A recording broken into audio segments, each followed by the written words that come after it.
konkretong resulta. Samantala, ipinaliwanag ni Minaira Sungan, Planning Officer, na ang results-based monitoring ay mahalaga upang mapabuti ang performance at mapalakas ang transparency sa serbisyo publiko.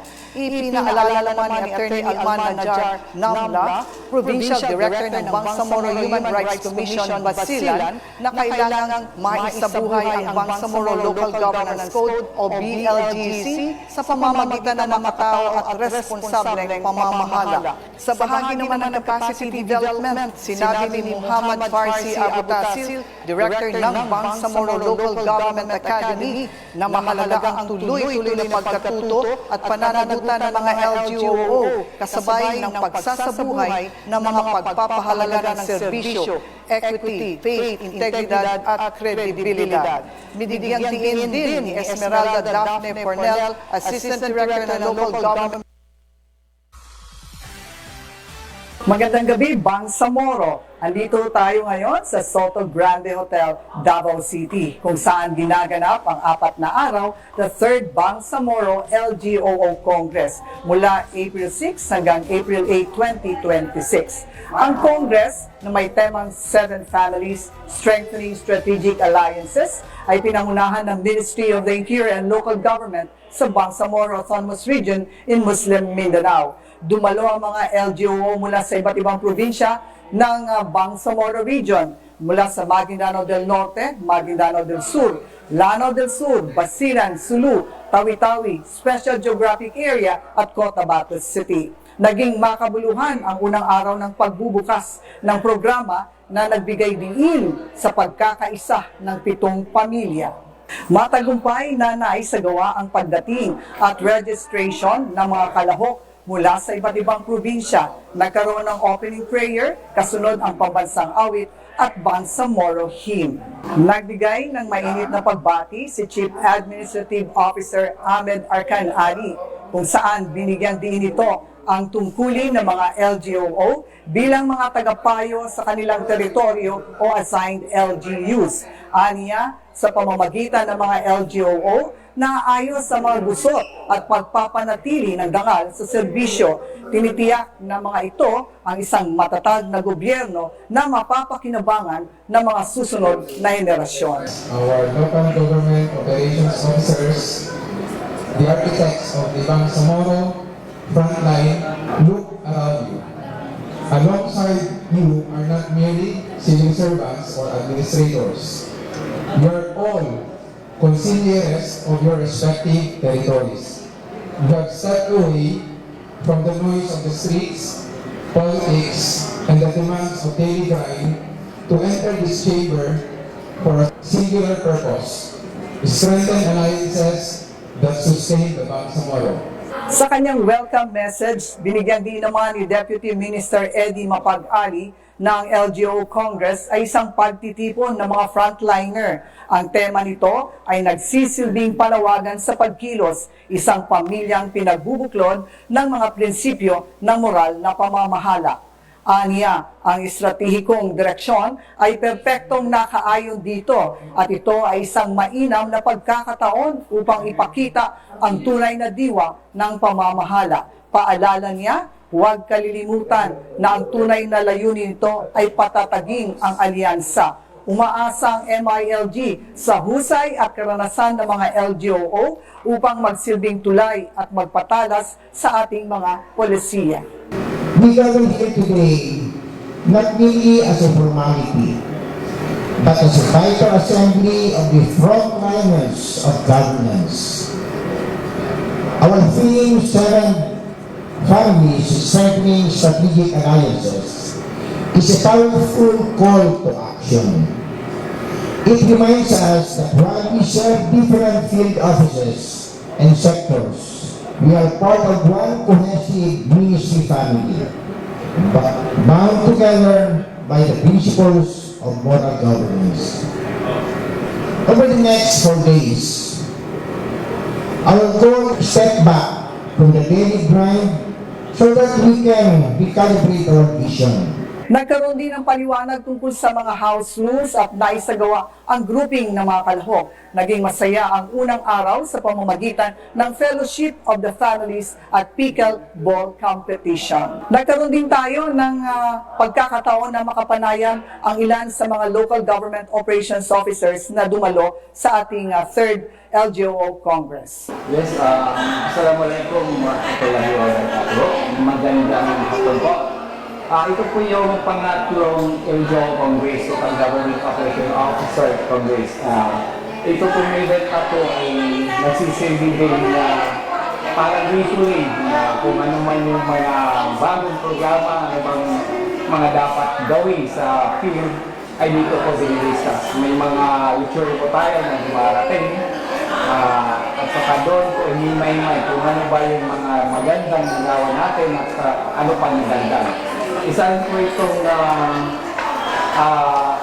video para makita-kita ang lahat ng mga government operation officers. Yeah, I'm Arwan T. Karimuddin, the MLGO of Siasi Sulu. Napaka-importante po ng ganitong klaseng activity na kailangan dapat ipagpatuloy sapagkat nabibigyan ng pagkakataon yung mga MLGOs na mag-gather into isang place na kung saan magkakaroon sila ng diskusyon, ng palitan ng kuro-kuro, ng opinion, ng ideas. Maaari kasi na yung may mga situations na nangyayari sa iba na hindi na nangyayari sa iyo, pero nagiging learnings mo yun na kung sakaling humarap ka sa ganong klaseng sitwasyon, alam mo kung paano siya i-approach. Mahirap na masaya.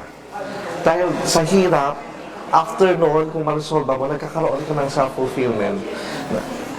Nasasabi mo sa sarili mo na at the end of the day, I was able to achieve this. At least, I was able to do something for my country. I was able to do something for the Bangsamoro. Laban lang. Para sa akin, ang trabaho natin ay isang noble endeavor na ginagawa natin everyday. Dahil ang kinakaharap natin, ini-ensure natin yung governance sa magkaroon ng pagbabago sa Bangsamoro. Pagbabago na kung saan ay makikita natin na yung mga problema na kinakaharap natin noon ay mawawala dahil sa i-ensure natin na magkakaroon ng good governance, moral governance sa Bangsamoro. For us po na mga fresh na MLGOs, importante po na nakakandak po ito para sa amin, itong LGO Congress. Unang-una po, nare-refresh kami ulit at saka nakikita-kita po yung mga LGOs, nagkakaroon ng sharing of experiences and paano po nila hinahandle yung mga experience or mga challenges na nami-meet nila na pwede namin i-replicate just in case na ma-encounter naman po namin yung same problems. And also, during LGO Congress po, ina-update kami, ina-appraise kami sa mga bagong strategies or mga bagong technical skills pa na mas magagamit pa po namin sa pagiging MLGO po namin sa aming mga assigned areas. Nagpapasalamat po kami sa Panginoon ng MILG sa pag-initiate po nun sa pag-conduct ng annual na ngayon na LGO Congress. Una-una po syempre sa aming minister, sa mga boss po namin sa taas, kay DG Khalid, kay Direk Fong, kay Direk Mars, kay Atty. Falea po, and then yung mga provincial directors po namin at si city director na patuloy po na gumagabay sa amin as we move along sa aming mga trabaho po sa field. Looking forward kami every year sa LGO Congress. Every year pa bago-bago yung nagiging team, yung mga contest. Very important siya sa amin for our professional development. It contributes to our growth as LGOs, exposure sa mga best practices po. Sa mga LGOs, pagbutihan lang po natin ang ating trabaho at maging masaya po tayo sa field. Yun lamang po. Assalamualaikum, I'm Siti Mariam Mahutara from Lanao del Sur. LGO Congress, kinakanda po natin to annually. So, hindi lang po i-celebrate yung pagiging LGOs but also to recognize yung vital role as MLGO, kung ma-recognize yung mga yung implementer ng governance. So dito po natin nare-recognize during the celebration of Congress. So masaya po kasi yung mga trabaho mo, nakikita mo na nare-recognize, nakikita ng ating ahensya, masaya siya na nakakapagod, no? Kung titingnan natin, kasi kung titingnan natin yung trabaho ng LGO, ang lawak masyado. So, yung minsan yung nasa-sacrifice din natin yung time natin. Masaya po, no? As LGOO, no? Kinakanda po natin yung LGO Congress annually. Hindi lang po i-celebrate yung pagiging LGO, but also to recognize yung role mo as LGO dahil tayo po yung implementer ng governance. At dito nagwakas ang unang araw, puno ng seremonya, fellowship at kasiyahan. Bukas, mas malalim na talakayan ang ating sasaksihan.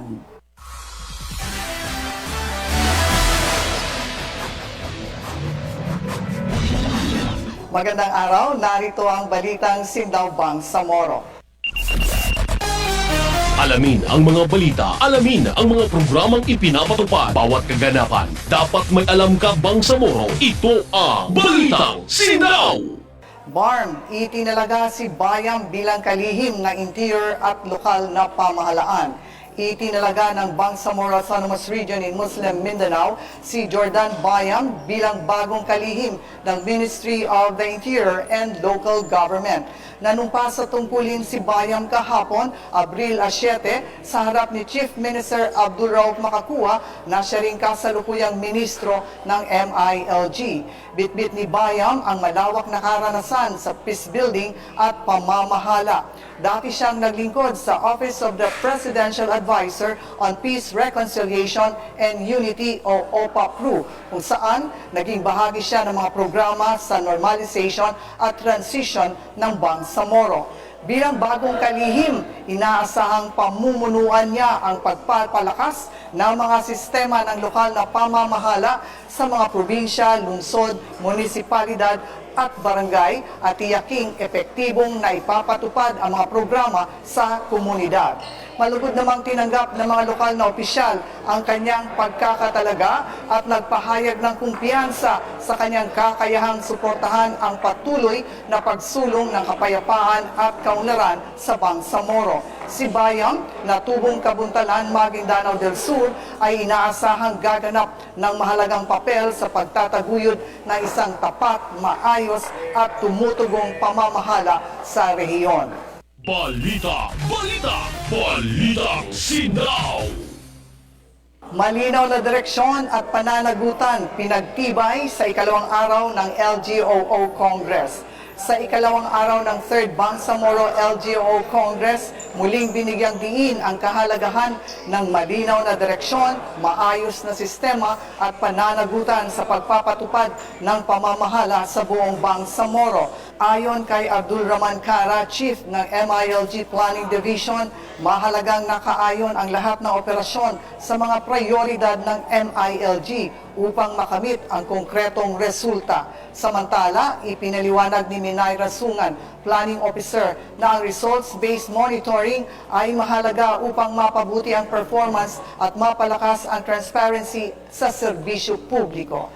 Ipinaalala naman ni Attorney Alman Najar Namla, Provincial Director ng Bangsamoro Human Rights Commission, Basilan, na kailangang maisabuhay ang Bangsamoro Local Governance Code o BLGC sa pamamagitan ng makatao at responsableng pamamahala. Sa bahagi naman ng capacity development, sinabi ni Muhammad Farsi Abu Tasil, Director ng Bangsamoro Local Government Academy, na mahalaga ang tuloy-tuloy na pagkatuto at pananagutan ng mga LGOO kasabay ng pagsasabuhay ng mga pagpapahalaga ng serbisyo, equity, faith, integridad at kredibilidad. Binigyang diin din ni Esmeralda Daphne Cornell, Assistant Director ng Local Government Academy, ang papel ng mga LGOO bilang mga profesional at maasahang tagapagpatupad ng pamamahala.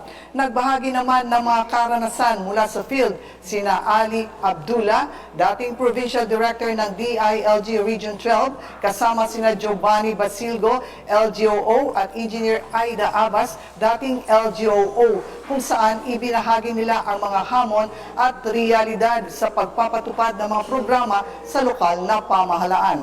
Nagtapos ang araw sa isang open forum na naging pagkakataon para sa mga LGOO na magbahagi ng karanasan, magtanong at matuto mula sa isa't isa.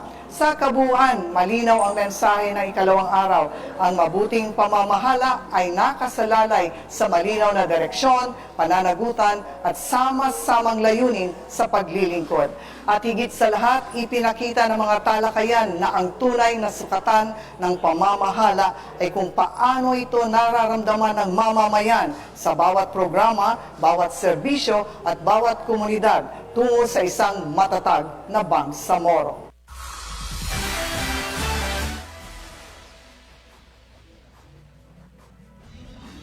Magandang gabi, Bangsamoro. Live tayo mula sa Soto Grande Hotel, Davao City para sa ikatlong araw ng 3rd Bangsamoro LGOO Congress. Muli nagtipon ang ating mga LGOO mula sa iba't ibang probinsya ng Bangsamoro. Ito ay upang talakayin ang pagpapalakas ng pamilya at proteksyon sa pamahalaang lokal. Sa hapon, ginanap ang espesyal na pagtitipon na tinawag na CODA, a gathering you cannot refuse. Nagsimula ang araw sa pamamagitan ng pagtalakay ng Plan, Do, Check, Act o PDCA cycle na layong mapabuti ang proseso ng trabaho ng mga LGOOs. Nagsilbing resource person si Jennifer Ampatuan, Chief ng Local Government Development Division ng MILG. Nagkaroon ng sharing ng real-life experiences ang mga LGOOs sa pagresolba ng mga problema kaakibat ng kanilang trabaho.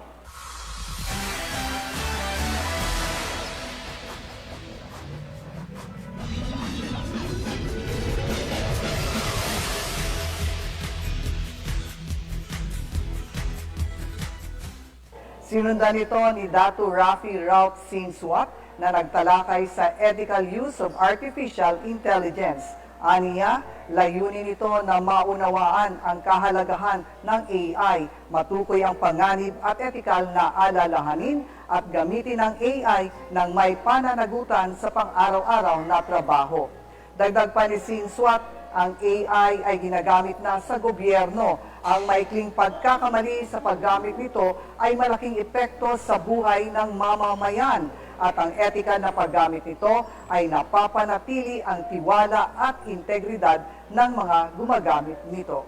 Sa hapon, nagbahagi ng pep talk sina Cherisa Guerta, Assistant Regional Director ng DILG-11, tungkol sa strengthening strategic alliances, at si Fauzia Romancap Abdullah, Director ng Operations Management Service sa MILG. Ikinuwento ng dalawang opisyal ang kanilang mga karanasan bilang kawani ng gobyerno. Ayon kay Director Huerta, ang pagsiservisyo sa pamahalaan ay hindi lamang para kumita, kundi para sa isang mas malalim at makabuluhang layunin. Samantala, ibinahagi naman ni Director Abdullah na bagamat nagsimula siya sa mababang posisyon, hindi ito naging hadlang upang siya ay magsumikap at maabot ang kanyang mga pangarap. Sa usapin ng estratehikong alyansa, sinabi ni Director Duarte na mahalaga ang collaboration. Walang monopoly sa trabaho. Aniya, importante ang alliances. Sa panig naman ni Director Abdullah, mahalaga rin aniya ang collaboration. Hindi maaaring sarilinin ang trabaho dahil ang daming mga partners na pwedeng tumulong para sa mas maayos na serbisyo publiko. Sa gabi ay naidaos ang candle lighting at renewal of oath ng mga LGOOs na ipagkaloob ang mga parangal sa awarding of winners at naipresenta ang Gawad Pamumuno at Gawad Dangal. With one another, with our local government unit, and most importantly, with the Bangsamoro people, whom we are sworn to serve. Tonight, we also take pride in recognizing excellence among us to the recipient of the Gawad Pamumuno and Gawad Dangal. Your dedication, leadership, and unwavering commitment to public service is stand as shining example for all of us. You have demonstrated what it truly means.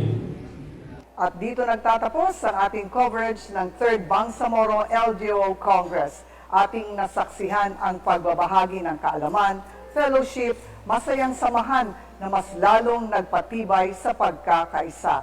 Ang temang 7 Families, Strengthening Strategic Alliances ay naging buhay na karanasan para sa lahat. Sa ngalan ng pamunuan ng Ministry of the Interior and Local Government, maraming salamat po sa inyong pakikisa at hanggang sa muli, Bangsamoro. Ang mga pananaw at opinyon Magandang na gabi, ipinapahayag ng Bangsamoro. mga tagapagsalita Andito